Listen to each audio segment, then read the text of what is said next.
Greetings everyone, welcome back to my channel. Today let's learn about biography. So this comes under B. Prasad's A Background to the Study of English Literature in section number 3. So what is a biography? According to Dryden, a biography is the history of particular men's lives.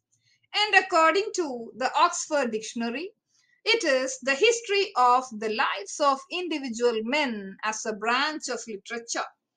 And according to Harold Nicolson, it is a truthful record of an individual composed as a work of art. So Dryden was the first person to use the term biography.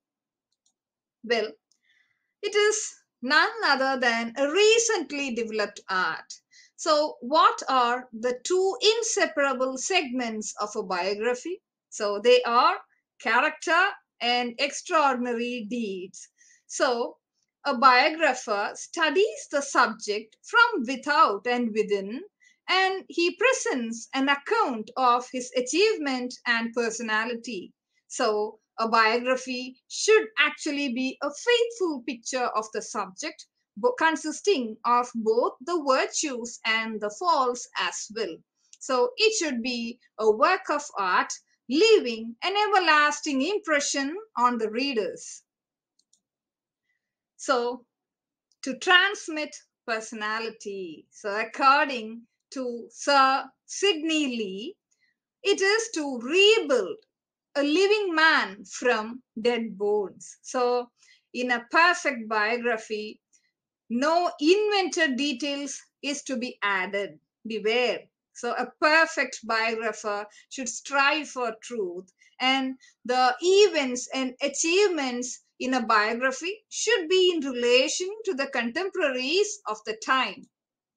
So, what do you mean by pure and impure biography? So, a pure biography is a perfect picture of the development of both the external and the inner life of its subject. And what do you mean by an impure biography? So, it's like honoring the dead and concealing the bad deeds of the subject. And also, it deals with exaggerations of the good deeds. So, this makes a particular biography to be impure. And the Victorian biographers exaggerate the virtues of the subject, and recent biographers are found to emphasize the foibles. So, what are the good traits of a perfect biographer? So, a perfect biographer stands away from the subject so that he could present a better view of the subject. So, a good biographer practices an attitude of detachment or disinterestedness. So, a biographer should have only a professional interest. So, he should say a big no to likes and dislikes. No kind of personal opinions or preferences should be included in a biography. So, a biographer should present a faithful history of human soul without twisting the truths. Well, what are the difficulties of the biographer? So, a biographer finds it too very difficult to present an accurate image of the subject.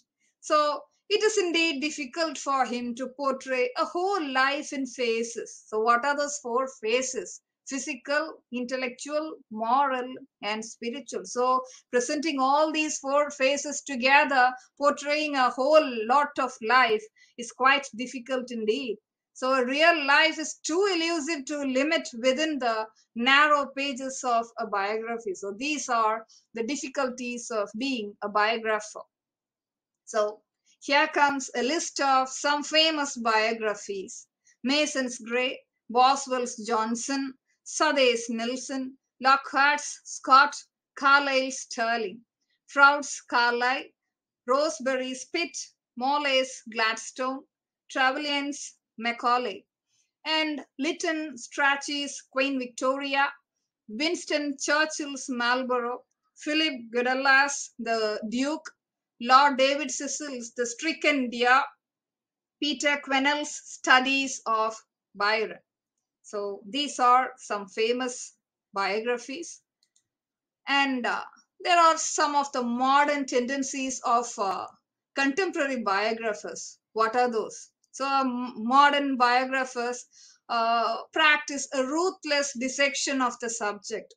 They make exaggerated claims on human weaknesses. And in this way, they belittle characters and they just magnify even trivial matters. So, they also are prone to overemphasize certain motives in a man's character, and they create a superficial resemblance of the author's own image. So these are the modern tendencies of contemporary biographers. So with this, I'm winding off today's session. Stay tuned for more episodes, and those who haven't subscribed, do subscribe.